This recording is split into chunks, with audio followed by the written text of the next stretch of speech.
പഹൽഗാം ഭീകരാക്രമണത്തിൽ പാകിസ്ഥാന്റെ പങ്ക് ലോകരാജ്യങ്ങളെ അറിയിച്ച് ഇന്ത്യ. ഇന്റലിജൻസിന്റെ നിർണായക തെളിവുകളുടെയും സാക്ഷിമൊഴികളുടെയും അടിസ്ഥാനത്തിലാണ് നടപടി. ഏത് സാഹചര്യവും നേരിടാൻ സജ്ജമെന്ന് കരസേനയും നാവികസേനയും അറിയിച്ചു. യുദ്ധക്കപ്പലുകളുടെ ചിത്രങ്ങൾ സമൂഹമാധ്യമങ്ങളിൽ പങ്കുവച്ച് നാവികസേന. നിയന്ത്രണ രേഖയ്ക്ക് സമീപം ഇന്ത്യ സേനാവിന്യാസം ശക്തമാക്കും.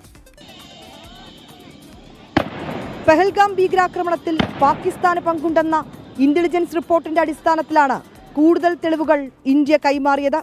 നിർണായക രേഖകളും സാക്ഷിമൊഴികളും ഇന്റലിജൻസ് വിവരങ്ങളുമാണ് ലോകരാഷ്ട്രങ്ങൾക്ക് കൈമാറിയത്. ഭീകരാക്രമണത്തിന് പിന്നാലെ വൻ സൈനിക നീക്കത്തിന് രാജ്യം തയ്യാറെടുക്കുകയാണ്. നിയന്ത്രണ രേഖയിലും ഇന്ത്യൻ സേന വിന്യാസം ശക്തമാക്കും. ദൗത്യത്തിന് തയ്യാർ. എപ്പോഴും എവിടെയും എങ്ങനെയുമെന്നാണ് പടക്കപ്പലുകളുടെ ചിത്രം സോഷ്യൽ മീഡിയയിൽ പങ്കുവച്ച് ഇന്ത്യൻ നാവികസേനയുടെ പ്രതികരണം. കൂടുതൽ സൈനികരെ അതിർത്തിയിൽ വിന്യസിക്കും. നിയന്ത്രണ രേഖയ്ക്ക് സമീപം പാകിസ്ഥാനും സൈനിക വിന്യാസം വർദ്ധിപ്പിച്ചതായി ഇന്റലിജൻസ് റിപ്പോർട്ടുണ്ട്.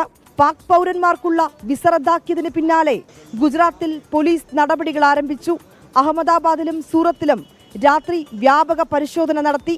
അനധികൃതമായി തങ്ങുന്ന പാകിസ്ഥാനികളെയും ബംഗ്ലാദേശികളെയും കസ്റ്റഡിയിലെടുത്തു. സുരക്ഷാ സാഹചര്യം പരിഗണിച്ച് ആമസോണും ഫ്ലിപ്കാർട്ടും ജമ്മു കാശ്മീരിലേക്കുള്ള ഡെലിവറികൾ നിർത്തിവെച്ചു. കരനാവിക വ്യോമസേനകൾ എല്ലാ തയ്യാറെടുപ്പുകളും പൂർത്തിയാക്കി കഴിഞ്ഞു. പാകിസ്ഥാന്റെ ഭാഗത്തു നിന്ന് സൈനിക നീക്കമുണ്ടായാൽ നേരിടാൻ ഇന്ത്യ സർവസജ്ജം.